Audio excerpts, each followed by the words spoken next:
चंदर कितना इंटेलिजेंट है। इलेक्ट्रॉनिक्स की ट्रेनिंग देके उसने तो हमारी जिंदगी बदल दी। हाँ हाँ वो तो ठीक है, लेकिन समझ में नहीं आता वो यहाँ आया कैसे। मुझे उम्मीद है बेटा, तुम्हारी ट्रेनिंग से ये सारे लोग बाहर जाकर एक अच्छी जिंदगी व्यतीत करेंगे। बेटा, इतने साल हो गए तुम्हें यहाँ, पर तुमने कभी अपने बारे में कुछ बताया ही नहीं। ऐसा क्या हुआ था कि तुम्हें ऐसी सजा मिली? तेरा भी कहना सही है यार, ओह, लेकिन हाय। ऐसा नहीं होना चाहिए था। हाँ लेकिन इलिटरेसी भी कितनी है। और क्या हालचाल? थोड़ी सीरियस सी बात चल रही थी इंडिया के हालात को लेकर। हमें कुछ ऐसा करना होगा कि हमारा देश दुनिया में एक मिसाल कायम करे। Very true. एक्चुअली इंडिया की पोजीशन चेंज होनी चाहिए, स्ट्रॉन्गर। होगी होगी और जरूर होगी। इसकी भी पोजीशन चेंज होगी, बस डायरेक्शन चेंज करने की जरूरत है। और तुम लोग देखना, एक दिन मैं ऐसा मॉडल पेश करूंगा ना कि इंडिया के हर हाथ में काम और हर चेहरे पे मुस्कान होगी। वेरी इम्प्रेसिव चंदर, लेकिन जो तुम बोल रहे हो वो बहुत डिफिकल्ट है। करेक्ट, बट इतना बड़ा काम तुम करोगे कैसे? बड़े काम करने के लिए पुरानी परंपराओं को तोड़ना पड़ता है और लीक से हटकर वही काम करते हैं जिसमें हिम्मत होती है। वो कहते हैं ना, लीक से हटकर चले तीन, शेर, शायर और सपूत। सही बात है। और वो हिम्मत है तुम्हें? डार्लिंग, हिम्मत तो इतनी है कि मैं एक पैरेलल गवर्नमेंट खड़ी कर दूं ओह। और उस रियासत की रानी होगी तुम। कोई विकास कार्य नहीं हो पा रहा है। गरीबों के उद्धार के नाम पे जमकर लूट खसोट हो रही है। होता होगा। कलेक्टेरिएट में जून महीने में 2 दिवसीय धरना होगा, जहां पे आवाज इसकी बुलंद की जाएगी। ये बातें सीपीआई के नेता सुहासनी अली ने प्रेस वार्ता में कही है। अच्छा। चेन्नई नगर के दमई पट्टित स्थित एक सभागार में कहा कि भूमि अधिग्रहण कानून के साथ ही किसानों और गरीबों को। चुप। आइए आइए रामचंद्र जी, आइए आइए। प्रणाम प्रणाम प्रणाम। हम जानते हैं आपकी पोती को हमारा बच्चा उठा के ले आया।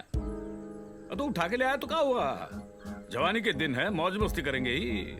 2-4 दिन के बाद घर वापस आएगी। जाइए जाइए, आप जाइए, 1 पीस आएगी। जाइए। हाँ बोलो। जी सर। मेरी पोती अभी बहुत छोटी है। अरे रामचंद्र जी, आप कमाल कर रहे हैं। अरे मसला तो कली को जाता है ना, फूल को तो नहीं। फिर इतनी सी बात नहीं समझ रहे हैं आप। जाइए, 2-4 दिन के बाद अपने आप बच्चे आ जाएगी घर पे, समझे आप। सिंगल पीस आएगी, ये मेरा वादा रहा, समझे। जाइए।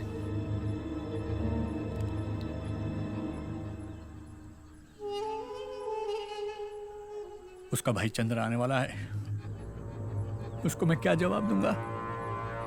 अरे बाप रे बाप, बात समझ में नहीं आई। अरे आपका पोता तो कलेक्टर बनने वाला है ना।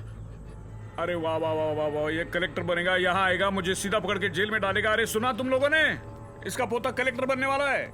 जब आएगा तो पकड़ के सीधा जेल में डालेगा। मैं जेल में हूँ, हाथ में हथकड़ियां हैं। यही करेगा ना भैया? अरे कुछ भी नहीं करेगा। क्या करेगा वो? हैं? कुर्सी ला रहे इधर। जी सर, लाया। टका क्या करेगा? कलेक्टर बनेगा क्या मेरी है? ज्यादा से ज्यादा मेरी खैनी रगड़ेगा। सुनिए मिश्रा जी, ये जो है ना IAS शर्मा जी, शर्मा जी तनिक करीब आइए। जी ये सर। जरा खैनी रगड़िए, जी। अच्छी तरह से रगड़िए। हाँ, धीरे धीरे धीरे। देखा मिश्रा जी, ये कानून है ये। हम जैसे अनपढ़ आदमी मंत्री बन जाते हैं और ये पढ़े लिखे IAS सेक्रेटरी।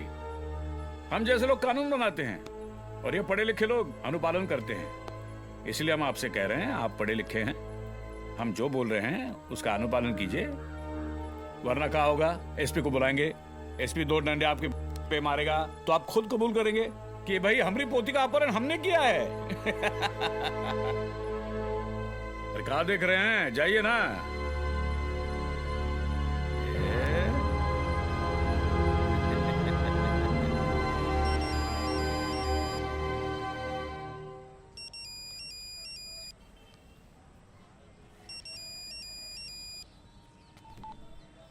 हेलो। बेटा चंदन, बेटा जल्दी से घर आ जाओ, तुम्हारी बहन चुटकी लापता है। कैसे? तुम बस घर आ जाओ बेटा जल्दी।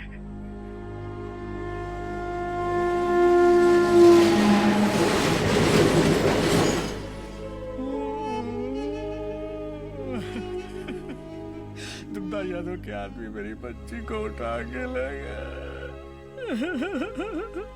क्या मंत्री है वो, उसके पास इतने गुंडे कि मैं अपनी बच्ची को छुड़ा नहीं पाया। दादाजी, आपने इन गांव वालों को क्यों नहीं बताया? क्या करता उसके पास जाकर? गुंडे और प्रशासन दोनों उसके पास है। वो आज मंत्री है, गृह मंत्री है। हम चाहकर के भी कुछ नहीं कर सकते चंदर बेटा। वो चाहता तो हम लोगन को कानून के जाल में फंसा सकता था। हाँ चंदर, उसके आदेश के बिना यहाँ एक पत्ता तक नहीं हिलता।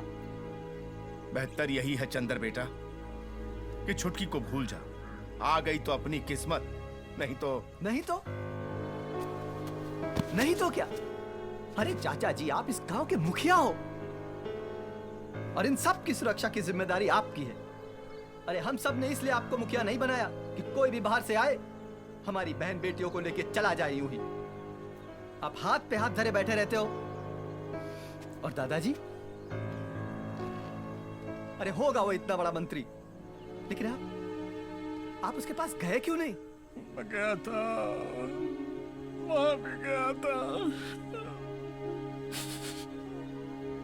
चंदर, इस बात को यही खत्म कर। हम लोग चाहकर भी उसका कुछ नहीं कर सकते।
आवा आवा, 70 के दशक में अमिताभ बच्चन ऐसे ही एंट्री करते थे। अपनी बहना को बचाने के लिए ऐसी स्पीड में आते थे। तुमसे भी यही उम्मीद थी। मेरी बहन कहाँ है दुग्धा यादव? अरे तू तो ऐसे पूछ रहा है जैसे कलेक्टर बनके हमको गिरफ्तार करने आया है।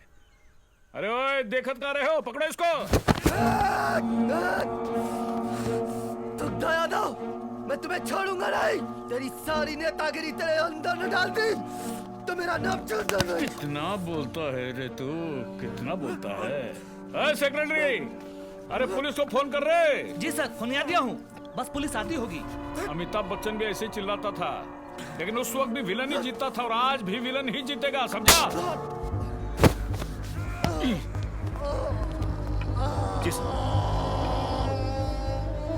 अरे पांडे, पकड़ो उसको। हट, हट, हट। पढ़ लिख कर आदमी तमीज सीख जाए, ये कोई जरूरी नहीं है, समझा?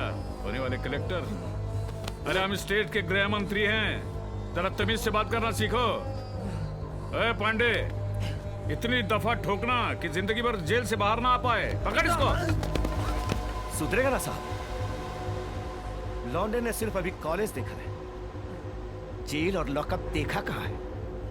ये मत भूलो दुखदाया हाँ, भूल जाऊंगा, हम भूल जाऊंगा कि तू जेल में है। अरे पांडे, मुंह का दिख रहा है, ले जाओ सारे ससुर की नाती को और इतना डंडा पेलना कि सारे को पता ही नहीं चले।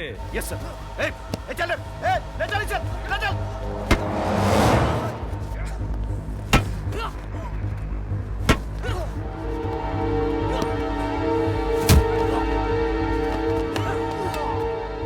मार ससुरा को, मार, इतना मारो ना इसका सारा हीरोगिरी जो है ना वो कल जाए। राजन बाबा का फरियाद लेकर गया था सरपंच और मुखिया के पास ना।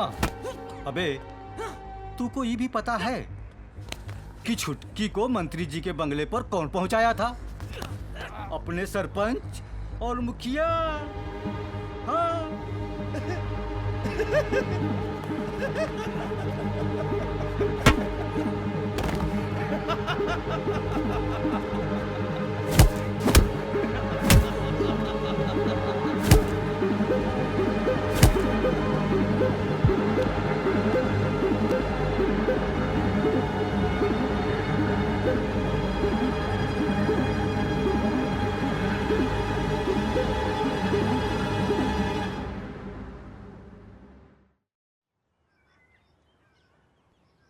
इंस्पेक्टर साहब, यह है मेरा ताम्रपत्र जो मुझे भारत सरकार ने दिया था।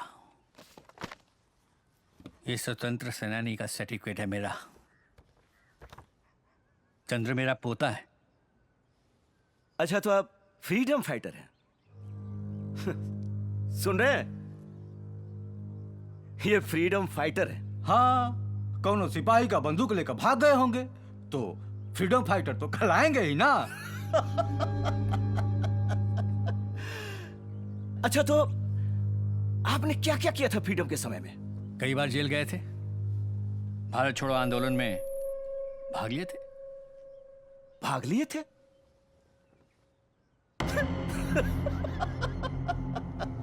अरे भाई साहब, आप तो कह रहे थे कि आप फाइटर हो, वो भी आप फ्रीडम फाइटर हैं। अच्छा ये बताइए, तो महात्मा गांधी के साथ आप भी थे? हाँ, किसी सभा में गए होंगे महात्मा गांधी के साथ तो हुए ना। और आपका बेटा क्या करता था? मैं कप्तान था। अच्छा, मतलब वो भी मारामारी ही करता था। फिर क्या हुआ उसका? देश के लिए शहीद हुआ था मेरा बेटा। होना ही था। होना ही था मतलब? अरे वही, अब मारा पिट्टी करेगा तो मारा तो जाएगा ही ना। जुबान संभाल के बात कर। तमीज नहीं है बड़ों से बात करने की। अबे ओ बुड्ढे, ये ताव किसे दिखा रहा है?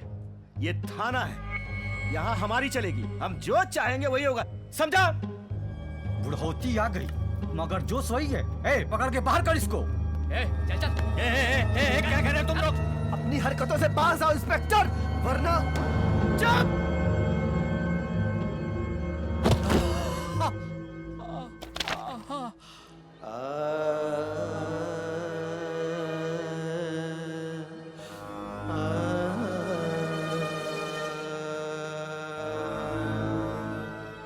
यही है कीमत देशभक्तों की। यही है देशभक्ति का इनाम। यही है देशभक्ति। चोर चंडाल शासक बन बैठे, त्राही है अवाम, त्राही है।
राजा राम। जी सर।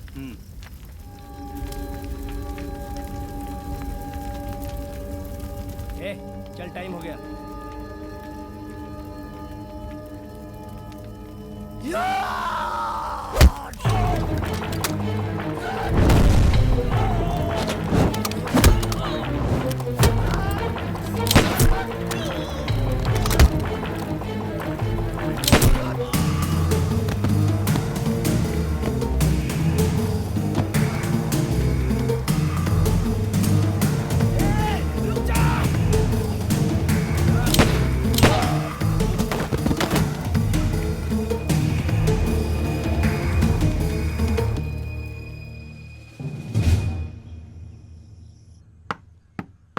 आ रहे हैं। अरे बेटा चल। अरे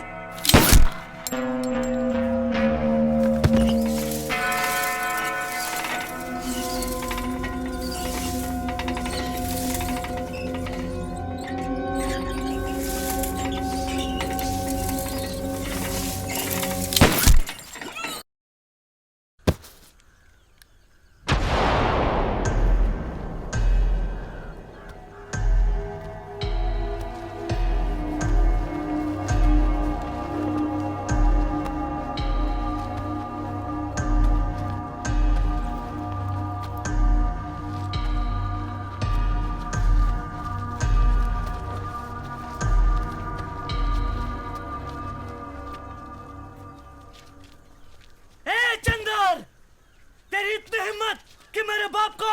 अबे गोली मार दी मैंने उसको। कायर था कायर तेरा बाप। लोगों ने मर्द समझकर इस गांव का मुखिया बनाया था, लेकिन तू अगर एक बाप की औलाद है तो मुझसे आके भिड़, तब पता चलेगा कि असली मर्द कौन है। अबे हाथ।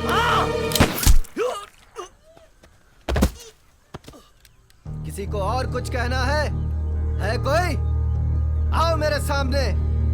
साले कायरों, दूसरों के लिए जीना सीखो कुत्तों, नहीं तो वो दुग्धा यादव तुम सबको चुन चुन के मारेगा। आज मेरी बहन को उठाया है, कल तुम सबकी बहन को उठाएगा, पूरे गांव की औरतों के साथ बलात्कार करेगा और साले तुम लोग देखते रह जाओगे। मैंने तो हिम्मत पैदा कर ली, तुम लोग भी मर्द बनो।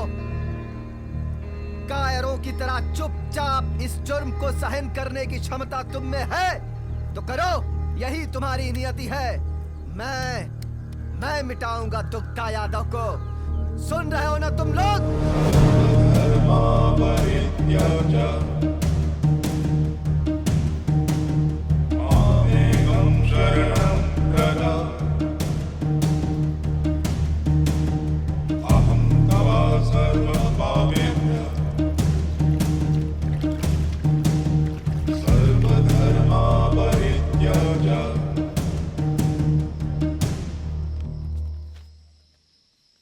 तुम आईएएस में टॉप किए हो, तुम्हारे लिए एक सुनहरा भविष्य अपना दरवाजा खोले खड़ा है। बदले का ये अंतहीन सिलसिला कभी खत्म नहीं होता। इस रास्ते से वापस लौट जाओ चंदर। अब कहां वापस आना गुरुजी? मैंने 4 पुलिस वालों का कत्ल किया है। गांव का मुखिया, सरपंच और उसके बेटे का भी खून मैंने ही किया है। और वैसे भी कैरेक्टर तो अब खराब ही हो चुका है। कैरेक्टर सर्टिफिकेट भी नहीं मिलेगा। और सरेंडर करके क्या फायदा गुरुजी? और आप कहां कहां तक भागेंगे?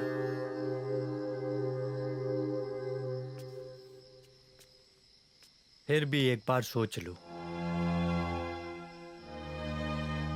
सोच लिया है गुरुजी। अब मैं इस लड़ाई को अंत तक लड़ूंगा। अगर मेरी किस्मत में अंधकार है तो अंधकार ही सही। फांसी का झूला झूल गया,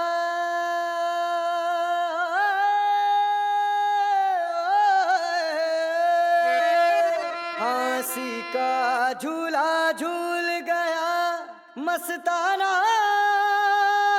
भगत सिंह। फांसी का झूला झूल गया मस्ताना भगत सिंह, अहिंसा परमो धर्म।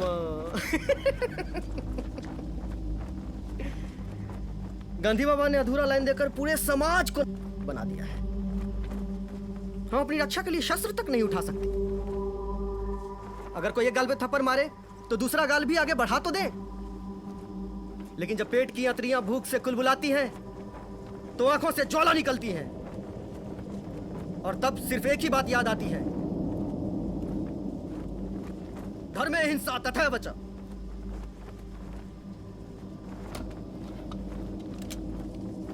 अगर अहिंसा श्रेष्ठ है तो धर्म की रक्षा के लिए की गई हिंसा उससे भी श्रेष्ठ है। ये निरीह और निरक्षर लोग इस आंदोलन के नाम पर मारे जा रहे हैं, क्या ये जायज है? मैं पूछता हूं कि इस आंदोलन के सिपाहियों को आखिर क्या मिलेगा? ये जानवरों की तरह जंगल में जिंदगी बिताना, या फिर खाना बदोशों की तरह दर बदर भटकना, और फिर एक दिन पुलिस की गोली का निशाना बन जाना? अरे इन बेचारों की लाशों को तो अंतिम क्रिया तक नसीब नहीं होती।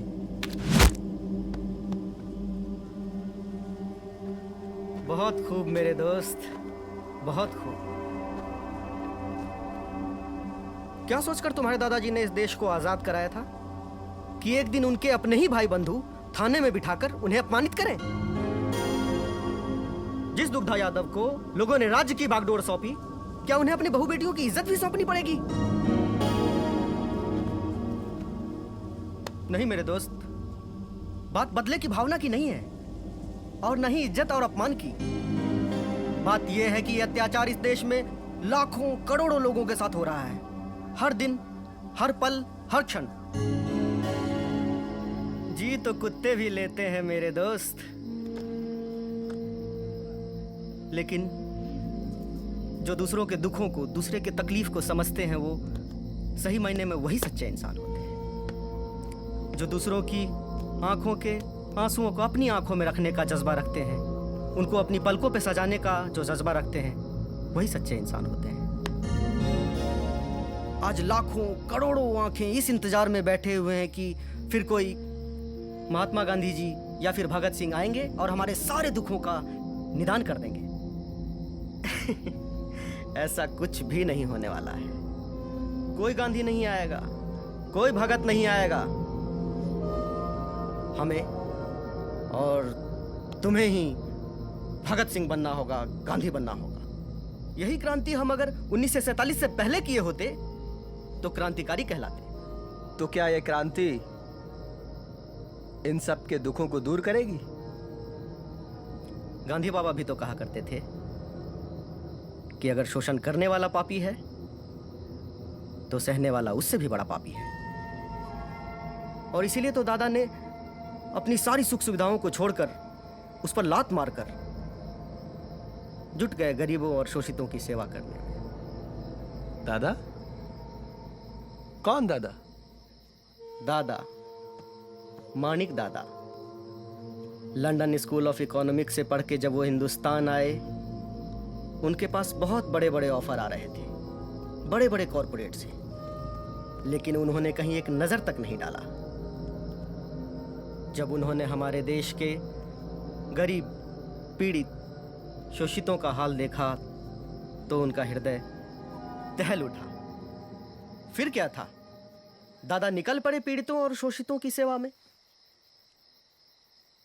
सोने वालों को जगाने के लिए आया हूं मैं, तुम भी एक इंसान हो बताने के लिए आया हूं मैं।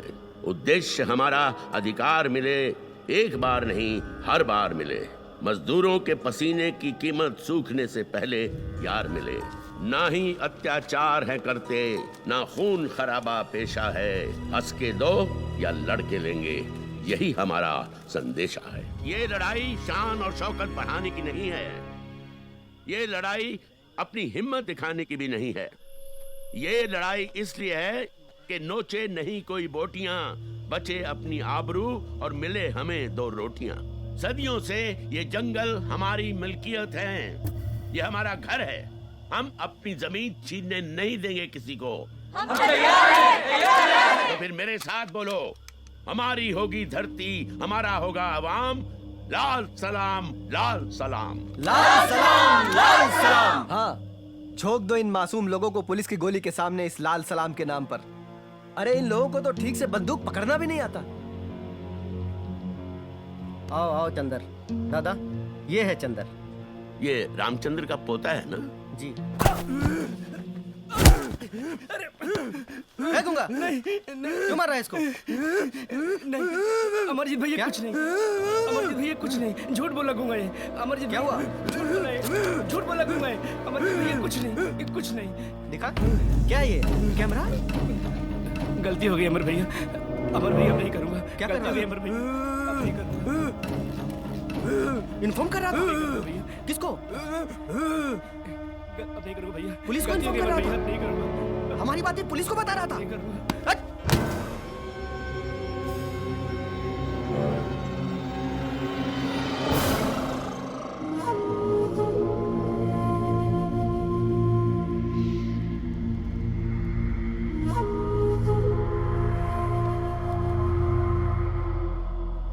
क्यों बे? पुलिस को बताएगा कि हम यहाँ हैं बे? मुंह खोलना साले, बोलना। और तू उसका खबरी बनेगा, उसका खबरी बनेगा। हाँ, तेरी माँ का। अरे ओ धनिया। हाँ दीदी। कहाँ है? हम यहाँ हैं। इधर आ। ये देख, देख तेरा पति कितना गद्दार निकला साला। पुलिस को खबर कर रहा है हमारे बारे में। अब इसके गुनाहों की सजा तू ही देगी इसको।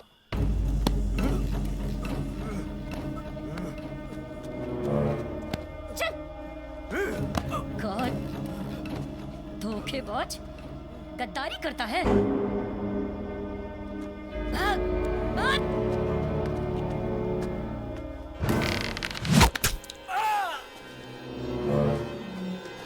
लाल सलाम। और तू बड़े बोल रहा है, बड़े भाषण झाड़ रहा है। वो गांधी बाबा ने क्या कहा है कि कोई एक गाल पे मारे तो दूसरा गाल आके कर दो, है ना? तेरी एक बहन को उठा के ले गए ना वो, तो अपनी दूसरी बहन भी जाके छोड़ा उस साले के पास। नहीं करेगा ना? नहीं कर सकता तो उठा ले ये बंदूक।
तेरे दांत निकल आया क्या? हैं? साला मेरी बिल्ली और मुझे ही म्याऊं? अरे मेरे फाइनेंस पे संगठन चलाता है तू, और मेरे बच्चे के साथ तूने। देख मानिक, मैं आखिरी बार बता रहा हूं, उस चंद्रबा को मेरे सामने हाजिर करो, वरना हरेक के अंदर 100 गोलियां दाग दूंगा मैं। लेकिन नेताजी वो... लेकिन कुछ नहीं, मुझे चंद्रबा चाहिए। इसका मतलब चंद्रबा चाहिए। जब तक उसको मैं हलाल नहीं करूंगा ना, चैन की नींद नहीं सोऊंगा मैं। अरे छोड़िए ना नेताजी, वो नया है। अब मैं उसे... नया था इसका मतलब क्या होता है? नया था इसका मतलब क्या होता है? तेरे ग्रुप में हर कोई नया आएगा तो मेरे सर पे चढ़ के क्या वो? सुन मानिक, मैं 24 घंटे की मोहलत दे रहा हूँ। उसके अंदर अंदर अगर चंद्रबा को हाजिर नहीं किया ना तो सारा नक्सलाइट अंदर डाल दूंगा मैं। नेताजी मत भूलो, जब जब विद्वानों का अपमान हुआ है सत्ता की कुर्सी हिल गई है। 24 घंटे, सिर्फ 24 घंटे। याद रख, 24 घंटे के अंदर अंदर उस चंद्रबा को हाजिर नहीं किया ना तो याद रखना।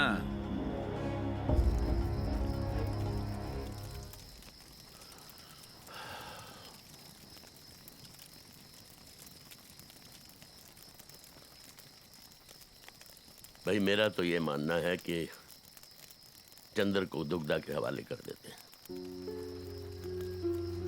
नहीं दादा,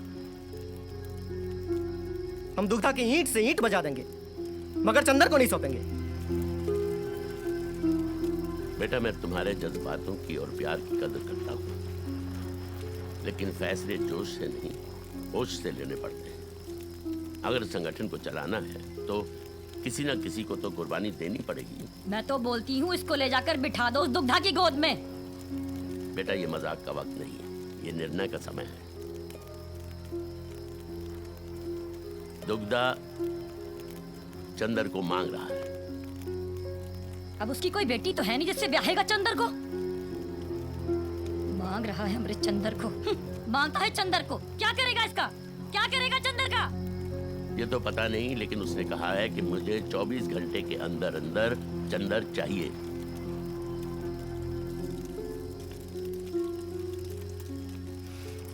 दादा, अगर एक के जाने से पूरा संगठन बचता है तो मैं जाने के लिए तैयार हूं। मैं भी तो देखूं ऐसा कौन सा हथियार है जो नक्सली को खत्म कर सकता है। भैया, अरे अगर एक चंदर मरा तो 1000 चंदर तैयार हो जाएंगे।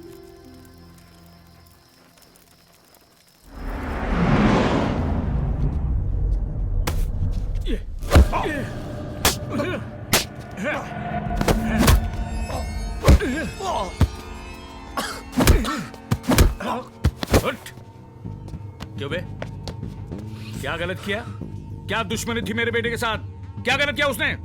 अरे तुम्हारी बहना को इसीलिए तो उठाया ना कि मसला तो कोई जाता है ना। तो क्या गलत किया? बोल क्या गलत किया? मार, जितना मारना है मार।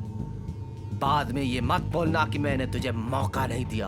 अरे तुझे ऐसे हलाल करूंगा ना कि दुनिया देखती रह जाएगी, समझा? ये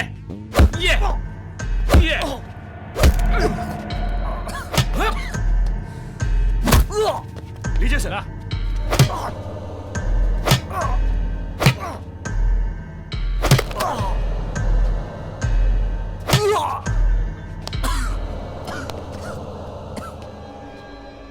बोल बोल दुग्धा बोल। बाद में तुझे बोलने का मौका नहीं मिलेगा। अरे तुम्हें बोलने का मौका दूंगा तब तो बोलेगा ना। तू मुझे चैलेंज कर रहा है? एक गृह मंत्री को चैलेंज कर रहा है? ये ए, तेरी बहन को उठाया ना, अब तेरी मैया को उठा लाएंगे, समझा? तेरी हद पार हो गई। अब मैं दिखाता हूं मेरी हद।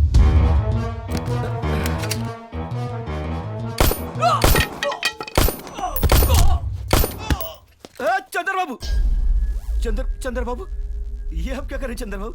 अरे हमने तो आपसे मजाक किया था चंद्र बाबू। नहीं चंद्र बाबू, ऐसा मत कीजिए। हम आपके पांव पड़ते हैं। अबे तेरे एक मजाक के चक्कर में 5 लोगों की जान चली गई।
था कि लौंडे ने सिर्फ कॉलेज देखा है, लॉकअप और जेल नहीं देखा? नहीं चंदर बाबा नहीं। अबे मेरे दादाजी को छोड़ा था तूने?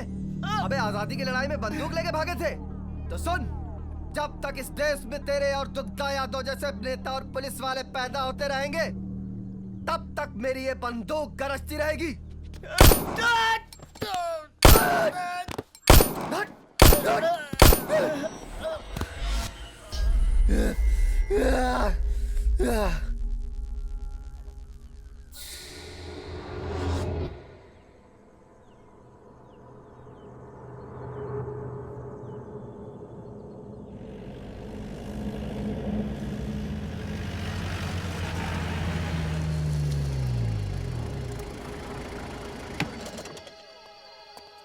जाओ, पत्थर हटाओ वहां से।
उठो बेटा। चंदर, एक बात याद रखो, संभावनाओं का कोई अंत नहीं होता, संभावनाओं में पूर्ण विराम नहीं होता। तुम्हें इस देश के हर नागरिक को समानता का अधिकार दिलाना है। इसके लिए तुम्हें चंद्रगुप्त बनना होगा। हर उस घर में दिया जलाना होगा जहां सदियों से अंधेरा है। हमें संविधान में वो प्रावधान लाना होगा जिसमें राष्ट्र के सभी संस्थानों पर सभी का बराबर अधिकार होगा। देश की वितरण प्रणाली को ठीक करना होगा। आओ हम सब कसम खाते हैं कि जब तक हम हर नागरिक को समानता का अधिकार नहीं दिलाएंगे, चैन से नहीं बैठेंगे। लाल सलाम, लाल सलाम, लाल सलाम।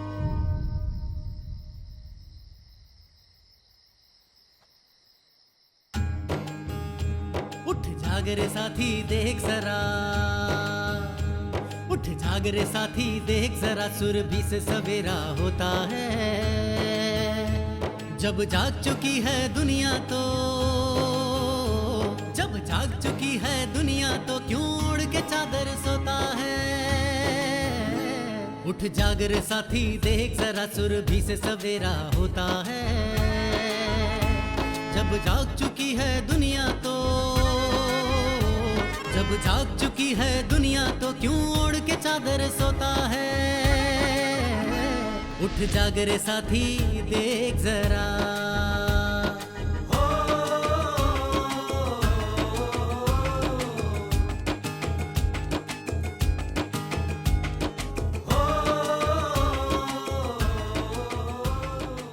नहीं अत्याचार हम करते, ना खून खराबा पेशा है। हंस के दो, या लड़ के लेंगे, यही हमारा संदेशा है। हम ईंट से ईंट बजा देंगे, हम ईंट से ईंट बजा देंगे, जिंदगी और मौत का फर्क मिटा देंगे। औकात पर अगर आ गए, औकात बता देंगे। लाल सलाम, लाल सलाम।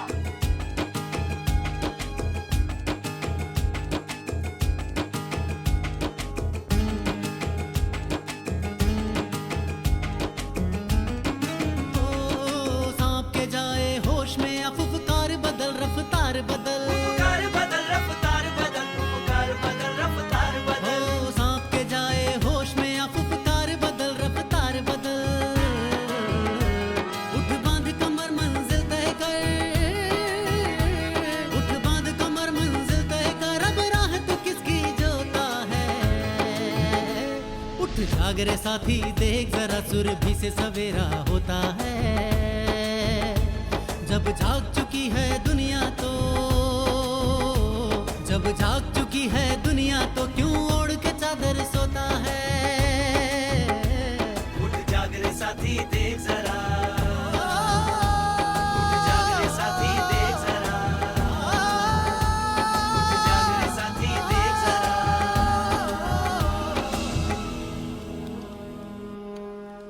इसको उठा, ऊपर, इसको उठा, आगे देख।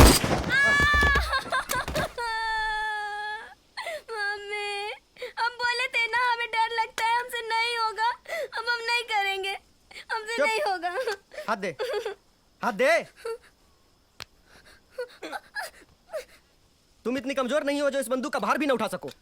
उठा इसको ठीक से, ले यहाँ पकड़, नहीं। इसको आगे कर। नहीं, ठीक, नहीं। वो है ना, वो मटका है ना, इसको थोड़ा आगे रखते हैं, कंधे पे रख।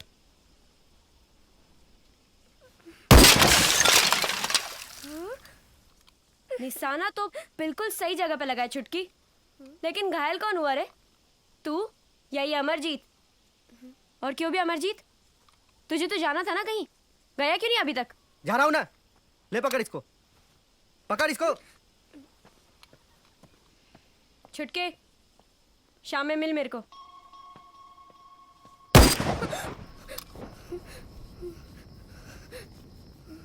याद रहे चुटकी, हमारे संगठन में प्यार व्यार की कोई जगह नहीं है, क्योंकि प्यार इंसान को कमजोर बना देता है और अपने लक्ष्य से भटका देता है। जानती है ना तू कैसे हालातों में जीते हैं हम? दिन रात मौत के साए में गुजरते हैं। अगर इस अमरजीत को कुछ हो गया ना कभी, तो पागल हो जाएगी तू। और अगर तुझे कभी कुछ हो गया तो ये अमरजीत पागल हो जाएगा, जिससे कि हमारा मिशन कमजोर पड़ जाएगा। और याद रहे कि ये कभी होने ना पाए।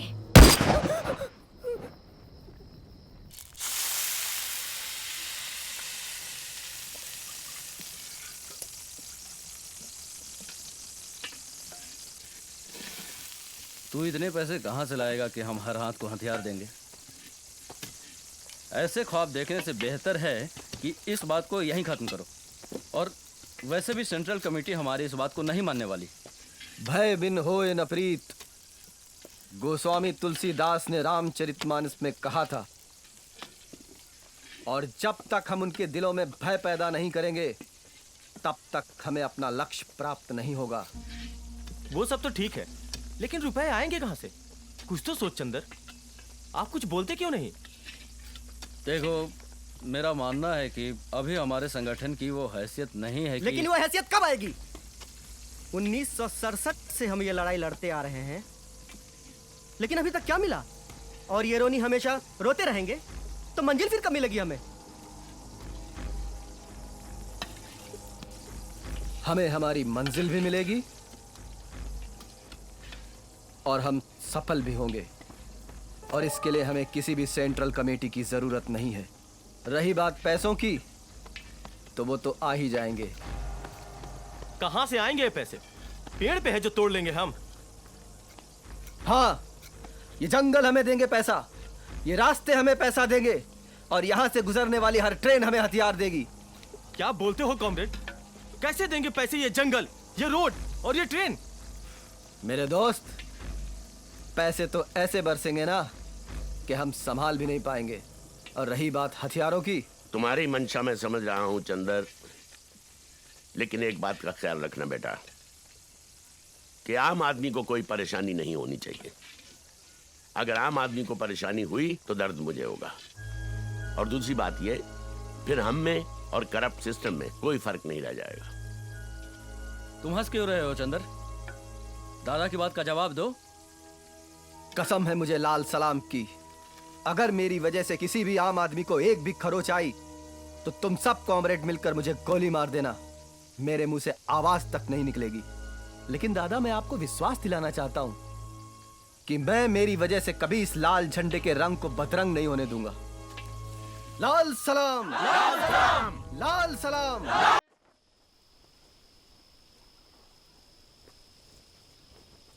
लाल सलाम, लाल सलाम। मुहिम पर जाने से पहले मैं कुछ बातें आपसे कहना चाहता हूं। भारत का इतिहास दुनिया का सबसे प्राचीन इतिहास है, सतयुग से लेकर अब तक। सतयुग में जब भी पुरुषों ने किसी मुहिम पर जाने की सोची है तो महिलाओं ने भी कंधे से कंधा मिलाकर उनका साथ दिया है।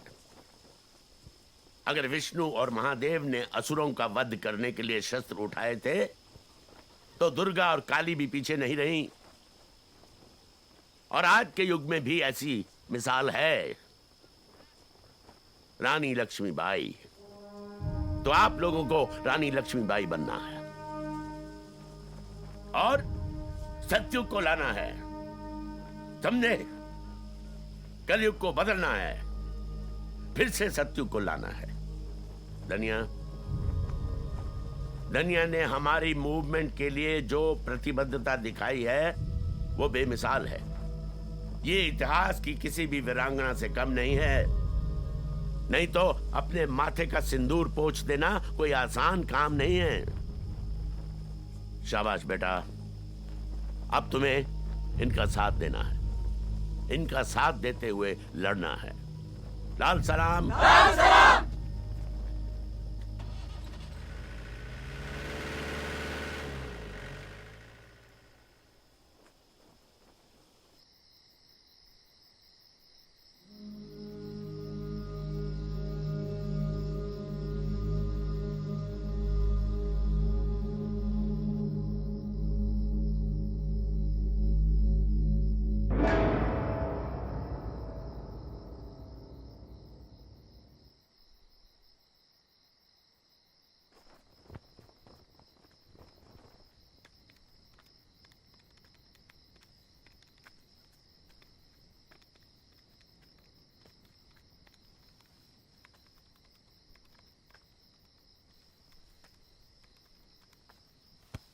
नैना, तुम आओ बैठो।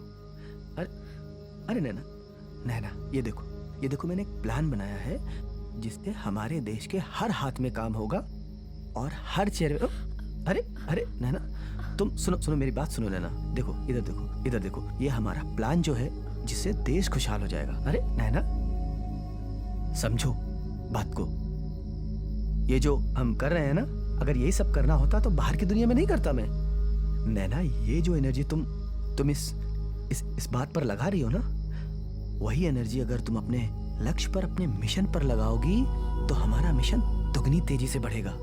नहीं चंदन, जैसा तुम सोच रहे हो ऐसा कुछ नहीं होता। कुछ भी नहीं होता।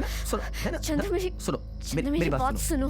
नैना होश में आओ। नैना होश में आओ। सुनो नैना, देखो ऐसा ही होता आया है, ऐसा ही होगा और ऐसा ही होकर रहेगा। तुम समझ रही हो ना? आओ मैं तुम्हें तुम्हारे टेंट तक छोड़ देता हूं। चलो।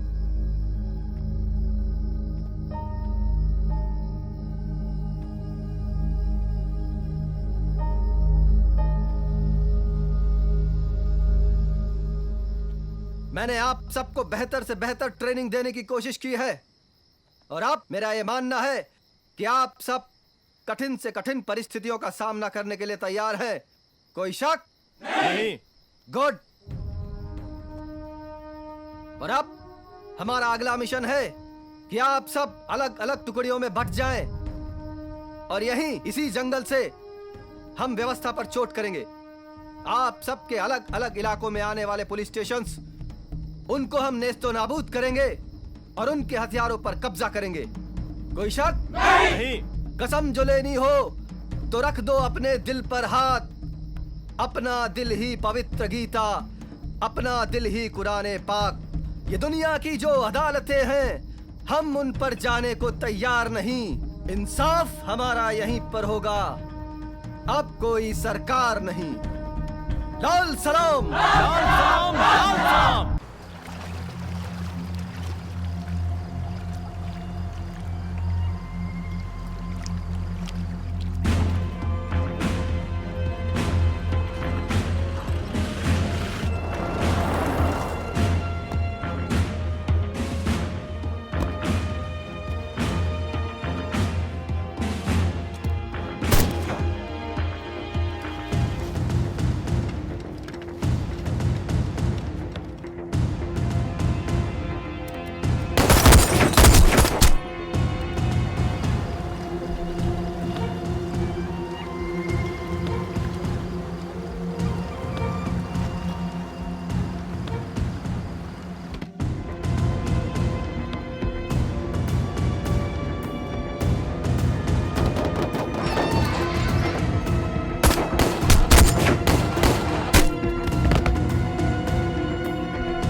हेलो, नक्सली एरिया में जानकी की ड्यूटी लगाई है।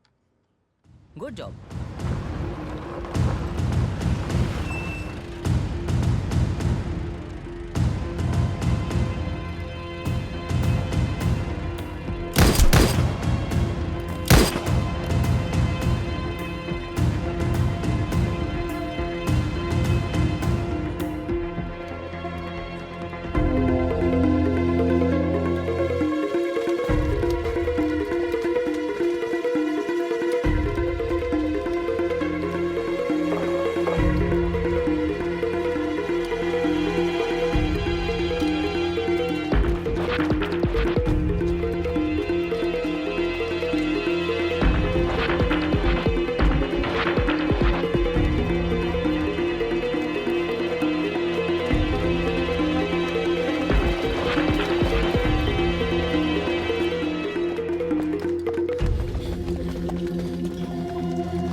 बचना है तो सरेंडर कर दे।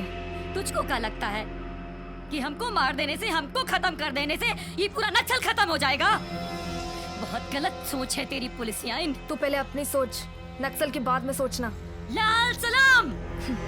मेरी डिक्शनरी में ना कोर्ट है, ना तारीख है और ना ही जिरा है। सीधा फैसला होता है। लाल सलाम।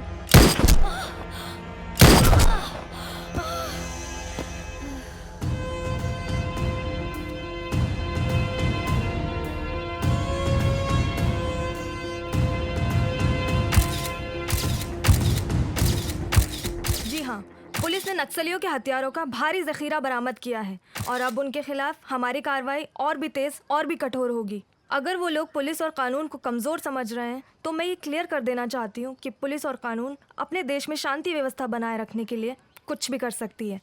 हेलो, यस, हाँ हाँ हाँ, okay okay okay, I am coming. जननी जन्मभूमिश्च स्वर्गादपि गरीयसी। एक बात हमेशा जान लो बेटी, माँ और मातृभूमि के लिए अगर जान भी देना पड़े ना तो उसे कभी मत हटो। बट पापा, कभी अगर रिश्ते और फर्ज के बीच में जंग हो जाए तो?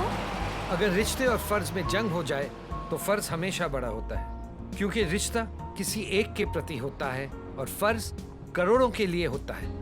तो अगर ऐसी कोई नौबत आई बेटे जहां आपको इस जंग से गुजरना पड़ा, तो याद रखना, हर रिश्ते को फर्ज पर कुर्बान कर देना। बोलिए। हम पुलिस की इस क्रूर कार्रवाई का जवाब देंगे, करारा जवाब देंगे, जिसकी धमक से दिल्ली में बैठे हुक्मरानों की नींद उड़ जाएगी। लाल सलाम, लाल सलाम।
पुलिस की कार्रवाई के बाद नक्सलियों ने अपना जवाब एक कदम आगे बढ़ के दिया। इस नक्सली हमले में 16 जवान मारे गए हैं और साथ ही साथ नक्सलियों ने हैरत अंगेज कारनामा दिखाया है। पुलिस टीम के सब इंस्पेक्टर अर्जुन का अभी तक कोई पता नहीं चला है और न ही उनकी लाश मिली है। मैं सीमा, कैमरामैन आलोक के साथ वन नेशन के लिए सोनभद्रा, उत्तर प्रदेश से।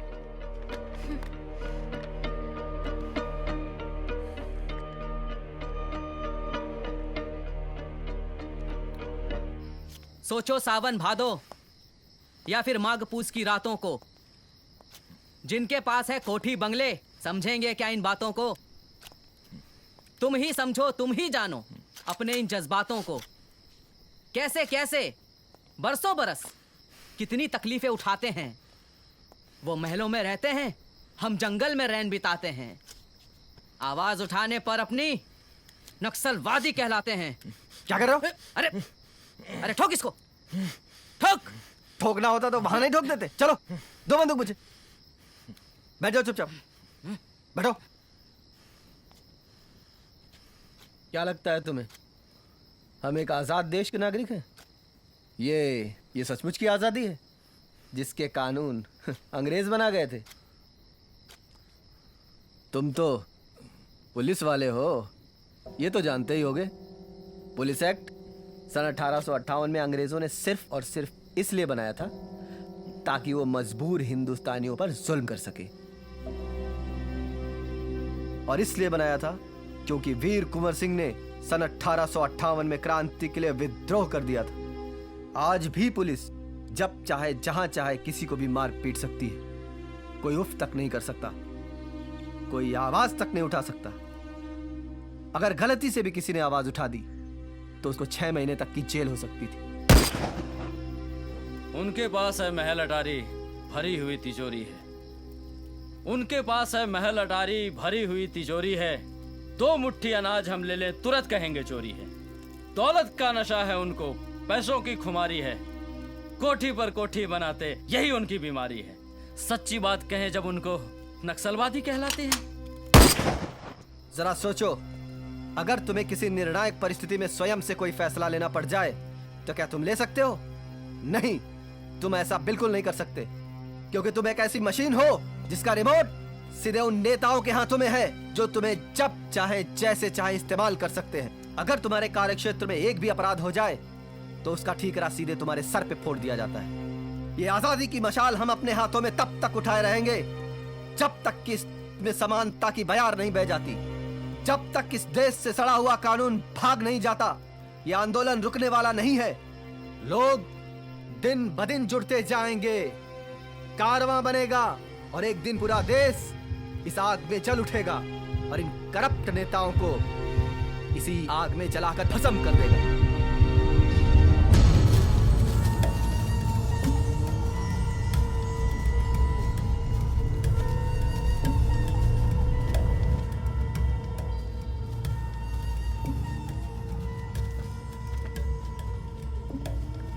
कॉमरेड, क्या करना है इसका?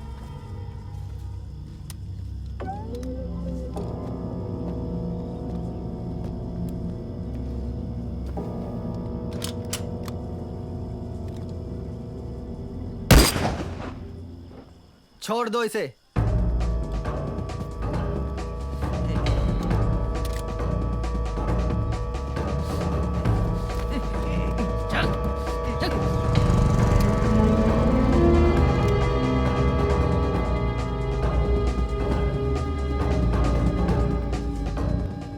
देखिए मिस जानकी, बहुत आशा के साथ हमने आपको यहां बुलाया है।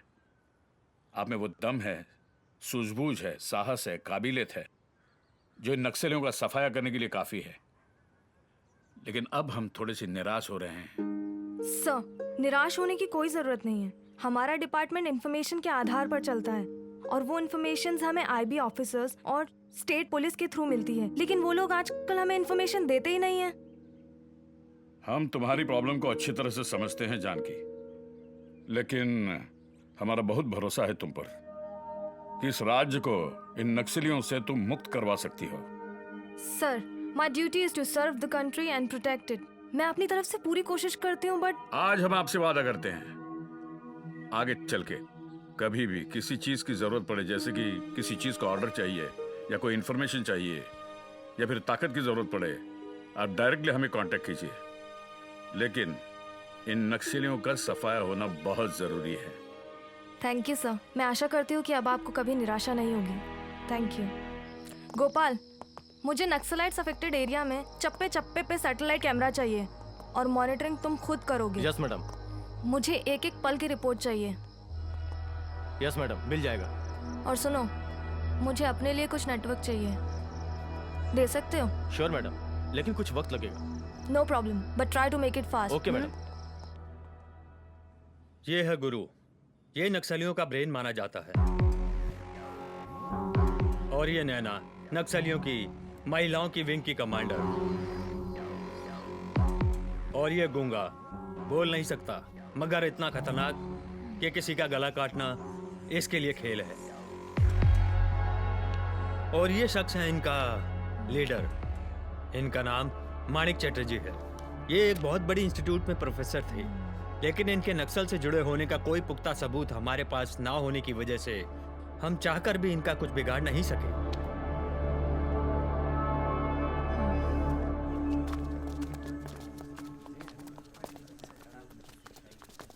मिस्टर चैटर्जी। जी कहिए। You are under arrest. मेरा अपराध? आप पर इल्जाम है कि आप नक्सलाइट्स के चीफ कमांडर हैं और आप उन्हें नक्सल एक्टिविटीज के लिए गाइड करते हैं। देवी जी, आपको गलत इन्फॉर्मेशन मिली है। मैं कोई क्रिमिनल नहीं हूं, ना ही अपराधियों के साथ मेरा कोई रिश्ता है। मैं एक शिक्षक हूं, शिक्षा का प्रचार करता हूं पूरे प्रदेश में और गरीब और कुचले हुए लोगों को उनके अधिकारों के बारे में जागरूक करता हूं। ये मेरा धर्म है। अगर ऐसा करना अपराध है तो मैं अपराधी हूं। I am so sorry sir, लेकिन अभी आपको हमारे साथ चलना होगा। Please cooperate. I am sorry madam, but आप ऐसा नहीं कर सकती। आप मानिक सर को गिरफ्तार नहीं कर सकती। Arjun, are you mad? तुम एक नक्सलाइट लीडर को प्रोटेक्ट कर रहे हो? No madam, this is wrong. Manik sir उग्रवादी नहीं हो सकते। ये हमारे शिक्षक रहे हैं। इनकी शिक्षा अगर गलत होती तो मैं आज यहाँ खड़ा नहीं होता। मैं अपनी आंखों के सामने गुरु को गिरफ्तार होते हुए नहीं देख सकता। गुरुदेव, आप जाइए।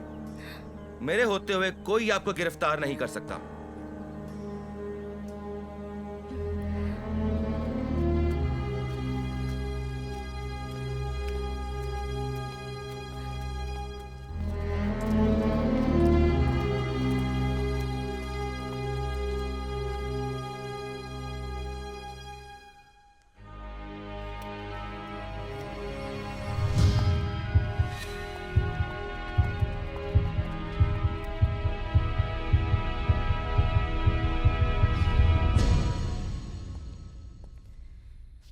पापा, क्या आप माणिक चटर्जी के बारे में जानते हैं?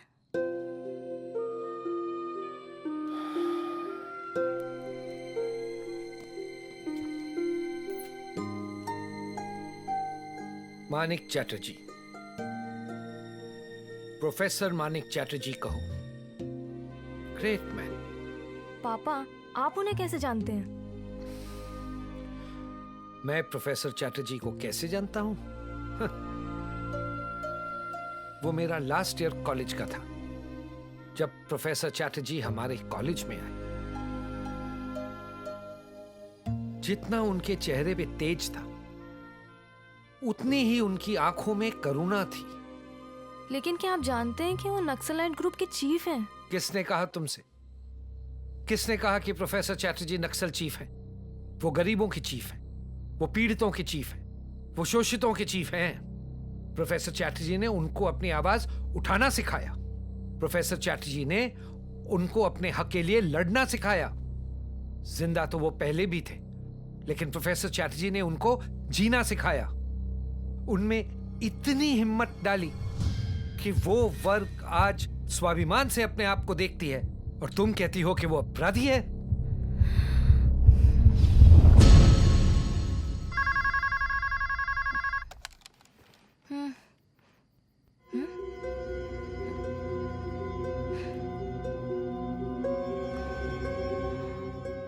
अब चंदर आपसे कुछ कहेगा। आओ चंदर, खुश रहो।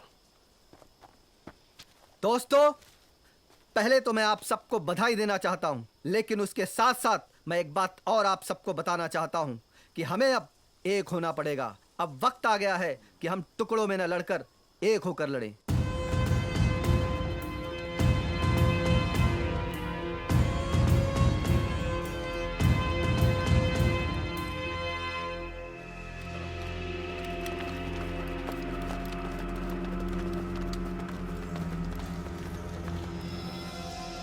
अगर इस जंग को जीतना है तो हमें एक होना पड़ेगा। हमें छोटे छोटे मतभेद भुलाने होंगे, और हमने अगर लाल झंडे को एक बना दिया तो सरकार तो क्या, दुनिया की कोई भी ताकत हमें इस जंग को जीतने से नहीं रोक सकती। पर हमारा लीडर कौन होगा? हमारा हर कॉमरेड खुद का लीडर है, क्योंकि हम अपने आप को एक सिपाही समझते हैं, और सिपाही का काम होता है सिर्फ और सिर्फ लड़ना। लाल सलाम।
उस मोड़ पे क्यों हम आ गए हैं, जहाँ मौत ही मौत के रास्ते हैं।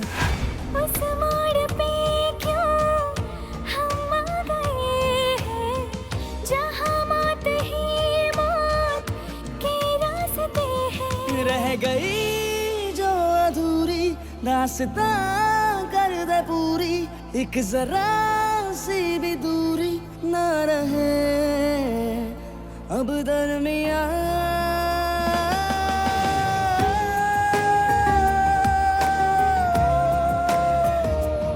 ओरे पिया,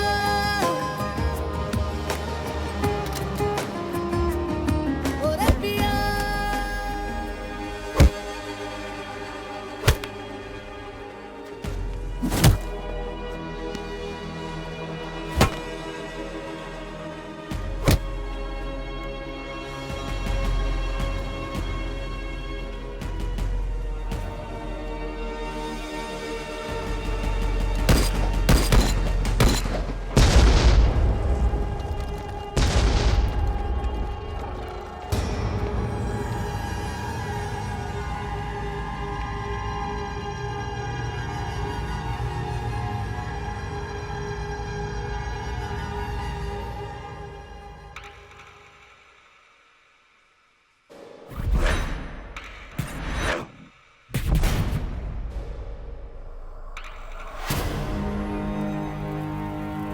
शहीदों की आत्मा की शांति के लिए प्रार्थना करते हैं।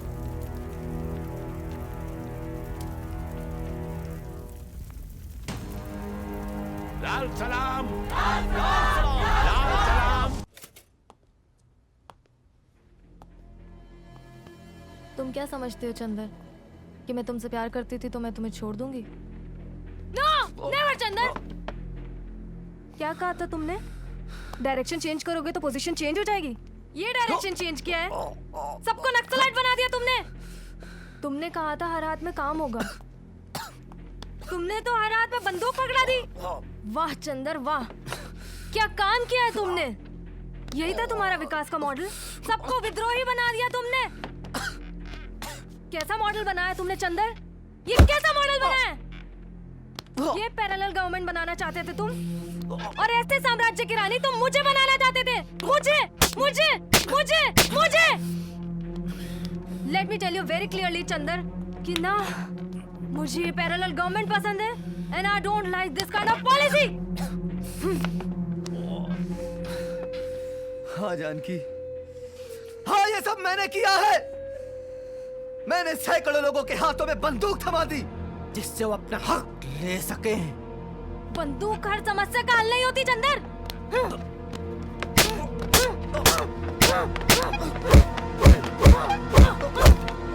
जब ये होश में आ जाएगा ना मुझे खबर कर देना, समझे तुम लोग?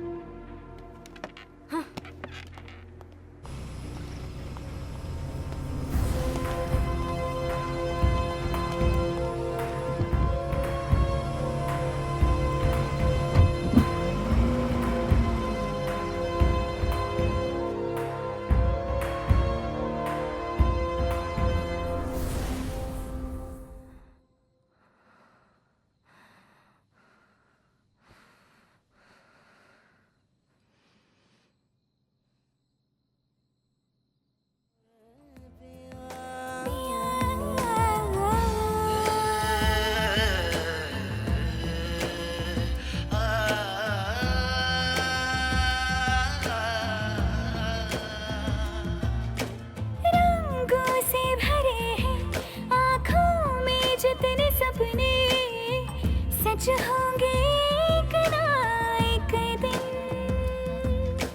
मांगो ये दुआएं वो दिन कभी ना आए, जीना पड़े जो तेरे बिन। हाथों में हाथ तेरा हो शाम या सवेरा, एक दूसरे का होके रहना है ये तय कर लिया। कर हम मिले ना मिले इस पल को जी ले रे पिया। ओरे पिया, पिया, ओरे पिया, पिया, ओरे पिया, ओरे पिया।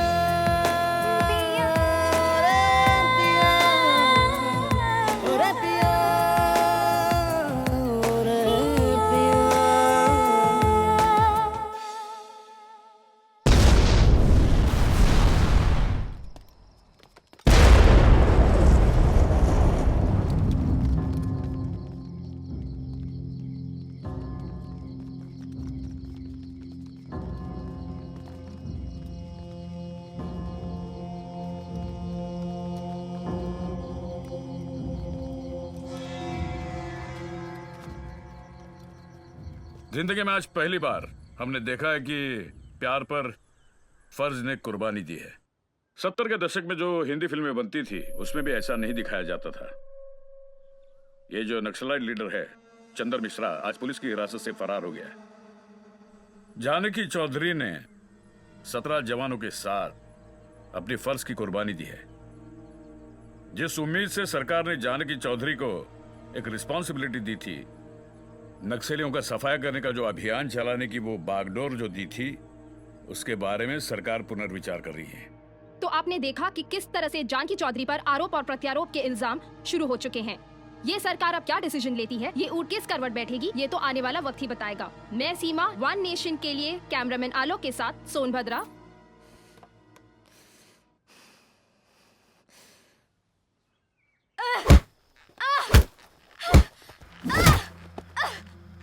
धोखेबाज, तूने हमें भ्रम में रखा। हम समझते रहे कि तू हमारा आदमी है, पर तू साले पुलिस वाला का आदमी निकला। और वो पुलिस वाली तेरी मौशुका निकली। मैं तुझे नहीं छोड़ूंगी, मार डालूंगी तुझे, मार डालूंगी, मार डालूंगी, मार डालूंगी तुझे। बस नहीं दादा, नहीं दादा, छोड़ दो मुझे। इसने हमारी भावनाओं के साथ खेला है, हमारे लाल झंडे के साथ खेला है। इसने हम सबको धोखा दिया है। इस कुत्ते की सिर्फ एक ही सजा है, मौत। दादा, इसको मौत दो। इसका फैसला जनता की अदालत करेगी। क्या ये सच है कि आप नक्सली कमांडर से प्यार करती हैं? हाँ, ये बात सच है। प्यार करती थी। करती थी मतलब? मैं और चंदर कॉलेज में साथ पढ़ाई करते थे, लेकिन कॉलेज के बाद मेरा और उसका कोई रिश्ता नहीं है। तो क्या इस बात को मान लिया जाए कि आपने अपने प्रेम के कारण उसको भागने में सहायता दी है? नो सर, मैंने हमेशा अपने फर्ज को अपने निजी जज्बात से कहीं ऊपर रखा है। मैंने अपने फर्ज को हमेशा पूरी ईमानदारी से निभाया है। अपनी जान पर खेलकर मैंने उसे अरेस्ट किया और उसे सभी नक्सलाइट्स की गतिविधियों के बारे में जानकारी लेने की भी कोशिश की। लेकिन जवानों का कहना है कि आपके वहां से निकलने के बाद ही नक्सली हमला हुआ। क्यों ना इसमें आपकी संलिप्तता मानी जाए? मैं ये बात नहीं मानती सर, ये सिर्फ एक संयोग मात्र है। उस नक्सली हमले में 17 जवान मारे गए, तो क्यों ना इसकी जिम्मेदारी आप पर डाली जाए और उसकी कार्रवाई के लिए अनुशंसा की जाए। सर, जहाँ तक जिम्मेदारी की बात है, मैंने इसे चैलेंज समझकर ही इस ऑपरेशन को ज्वाइन किया था और मैंने अपने फर्ज को पूरी ईमानदारी से निभाया है। इसीलिए हमारे राज्य में 70% नक्सलाइट्स को मैं अब तक खत्म कर चुकी हूँ, और वो क्या है उसे भी मैं बहुत जल्दी खत्म कर दूंगी। मैं सिर्फ अपना फर्ज और अपना कर्म जानती हूँ, इसके अलावा मुझे कुछ नहीं कहना सर।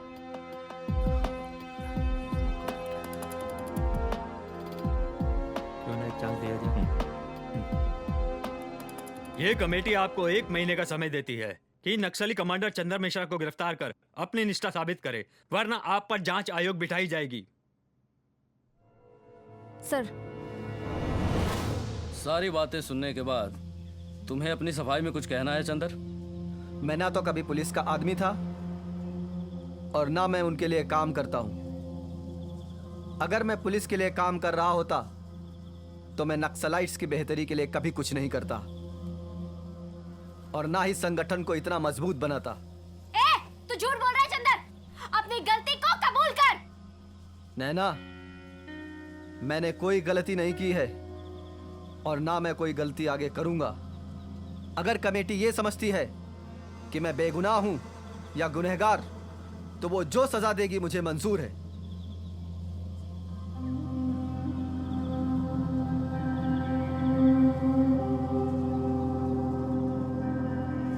सेंट्रल कमेटी का फैसला है कि चंदर को सजाए मौत सुनाई जाती है। ठहरो, मैं जानती हूँ कि मेरा भाई निर्दोष है, मुझे विश्वास है।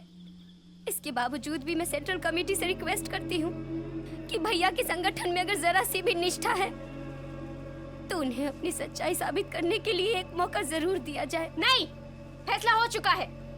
संगठन के साथ गद्दारी करने वाले को हम जिंदा नहीं छोड़ते, इससे तो मरना ही होगा। चुप रहो नैना। तो फिर सरकार में और हम लोगों में क्या अंतर रह जाएगा? ये बहस करने का वक्त नहीं है छुटकी, ये गद्दार है और इसको मैं नहीं छोड़ूंगी। चुप! खबरदार जो मेरे भैया के बारे में एक शब्द भी कहा, अगर मेरे भैया को कुछ किया तो मैं तुम्हें जान से मार दूंगी। छुटकी, तुम अपनी निष्ठा पे आंच मत आने दो। तुम एक कॉमरेड हो और तुम्हारे लिए कोई रिश्ता नाता मायने नहीं रखता। जब तुम्हारे बदन पे वर्दी है तो तुम सिर्फ और सिर्फ एक कॉमरेड हो, मेरी बहन नहीं। इसलिए मेरी बहना, तुम कोई गलती मत करो। भैया, भैया, फिर नेक्स्ट लाइट में और दुग्धा यादव में क्या अंतर रह जाएगा? वहाँ भी शोषण है और यहाँ भी शोषण है। फिर ये लोग किस न्याय की बात करते हैं? छुटकी, हम लोगों ने अभी ये फैसला किया है कि चंदर की सजाए मौत को फिलहाल स्थगित करते हैं, लेकिन एक शर्त पर। चंदर को 1 महीने के अंदर अंदर संगठन के प्रति अपनी निष्ठा प्रकट करनी होगी। अगर वो ऐसा करने में नाकामयाब रहा तो फिर 1 महीने बाद उसे सजाए मौत दे दी जाएगी। पापा, समझ में नहीं आ रहा है, क्या करूं? बेटी ऐसी क्या समझने की चीज है। हाँ, तुम एक काम कर सकती हो। तुम्हारे पहले एक इंस्पेक्टर था, श्रीवास्तव। तुम उससे मिलो। कहाँ मिलेगा वो? मुझे नहीं पता बेटी, ऐसे लोगों का कोई ठिकाना तो होता नहीं है। पड़ा होगा कहीं शराब में डूबा हुआ। लेकिन ढूंढो उसे, ढूंढो, शायद वो तुम्हारे बहुत काम आएगा। I think so.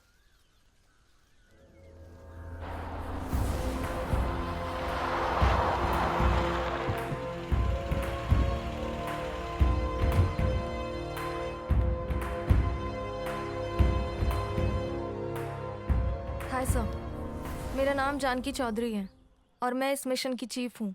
मुझे मालूम है कि मुझसे पहले आप इस मिशन के चीफ थे, लेकिन 100 जवानों के मारे जाने की वजह से आपको सस्पेंड कर दिया गया था। I know very well sir कि ये किसी पॉलिटिशियन की साजिश रही होगी, बट मुझे आपसे कोई इन्फॉर्मेशन चाहिए sir, because I am very confused. Oh, बैठिए। Thank you sir.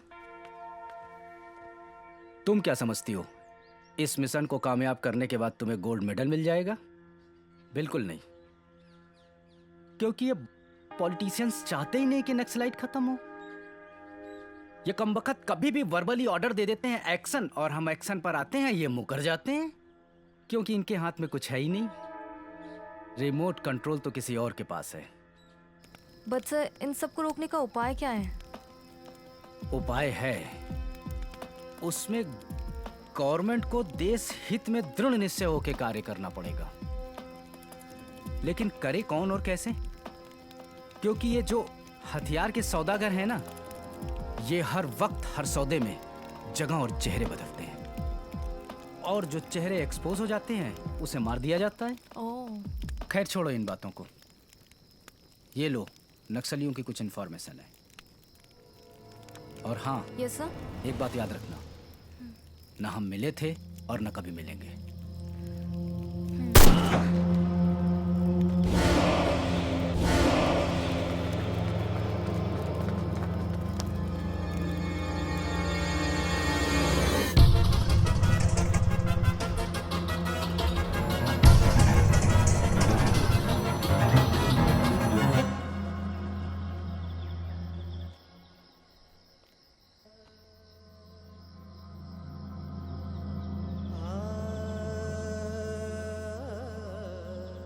क्या सचमुच तुम उस पुलिसियन से प्यार करते हो?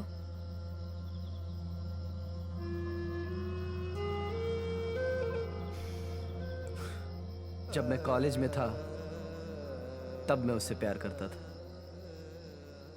और अब प्यार करते हो? वो मेरा अतीत था, अब मैं उससे प्यार नहीं करता हूं। क्या तुम किसी से प्यार करती हो?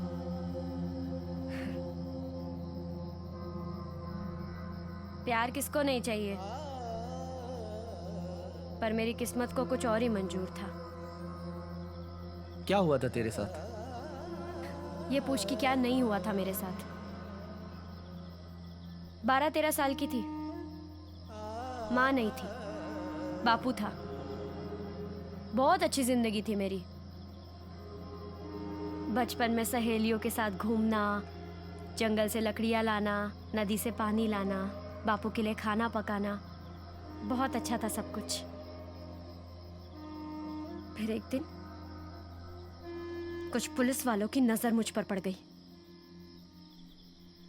जंगल से लकड़ियां काटने गई थी, वहीं पकड़ लिया सालों ने और दिया हमको। मैं चिल्लाती रही, पर उनको मुझ पर कोई तरस नहीं आया। उस दिन पता चला ने का मतलब क्या होता है।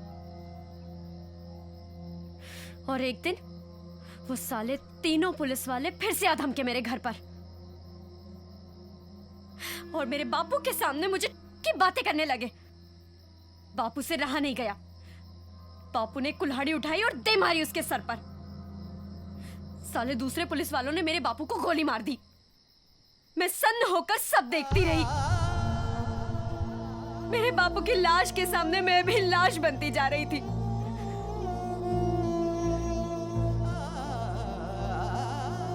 फिर तीसरे दिन उन सालों की पिस्तौल मेरे हाथ आ गई। मैंने सालों को गोली मार दी और भाग गई वहां से। बिना ये सोचे कि मेरे बापू की लाश के साथ क्या होगा।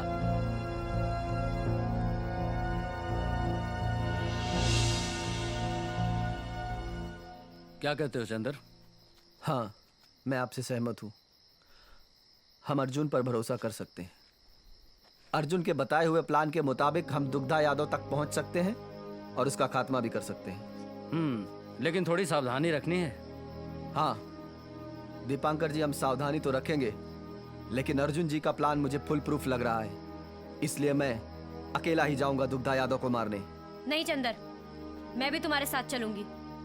नहीं, तुम में से कोई भी मेरे साथ नहीं जाएगा। पहले भी हम अमरजीत और हमारे कई मूल्यवान साथियों को खो चुके हैं। तुम सब संगठन के लिए बहुत महत्वपूर्ण हो। ये हम सब की लड़ाई है और इस लड़ाई में हम सब तुम्हारा साथ देंगे। नैना, तुम जिद मत करो।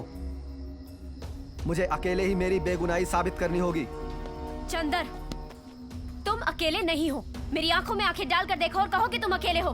तुम ना कभी अकेले थे और ना कभी अकेले रहोगे, समझे? नैना, जिद मत करो। तुम समझने की कोशिश करो। इस बार बहुत खतरे हैं। अब तुम इस संगठन में शामिल हो चुके हो। तुम्हारी लड़ाई हम सब की लड़ाई है। इसे हम सब मिल के लड़ेंगे।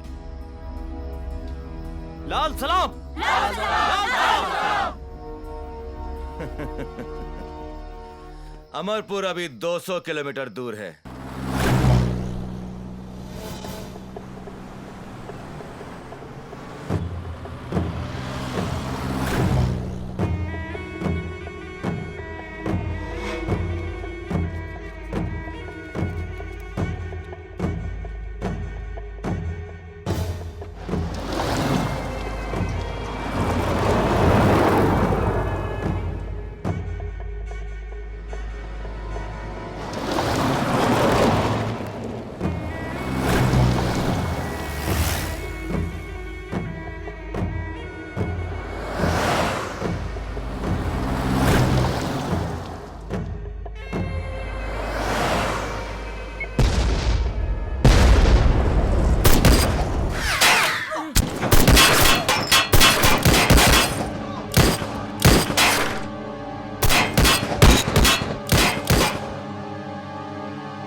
बहुत शौक है ना?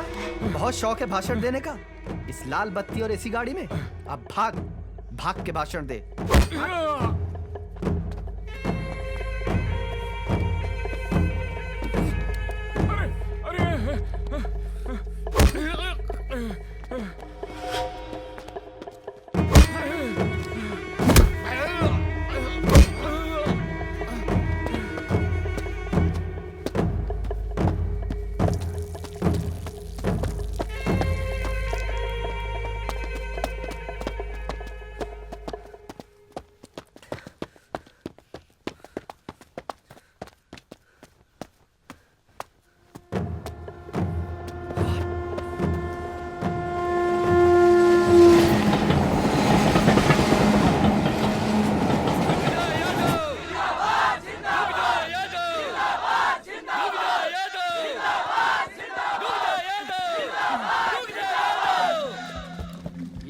ये है तुम्हारा मंत्री, अंगूठा छाप। अरे ये जिसको पढ़ना लिखना खुद नहीं आता है, वो क्या लिखेगा तुम्हारी तकदीर? ये इतने बड़े प्रदेश का गृह मंत्री जिसने रात दिन सिर्फ और सिर्फ इस देश के कानून तोड़े हैं, और इसके जैसे अंगूठा छाप लोग मंत्री बन जाते हैं।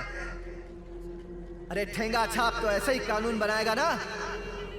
अरे गधे के पीठ पे कानून की किताबें लाद देने से कोई वकील नहीं बन जाता। मुझे तमीज सिखाई थी इसने, आज मैं इसकी सारी तमीज इसके अंदर घुसेड़ देता हूँ। मेरी बात सुन, मेरी बात सुन।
चंदर, रिहाई का वक्त आ गया है।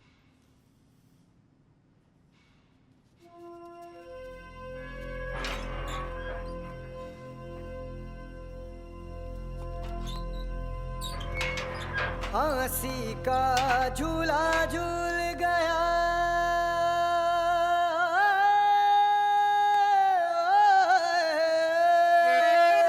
फांसी का झूला झूल गया, मस्ताना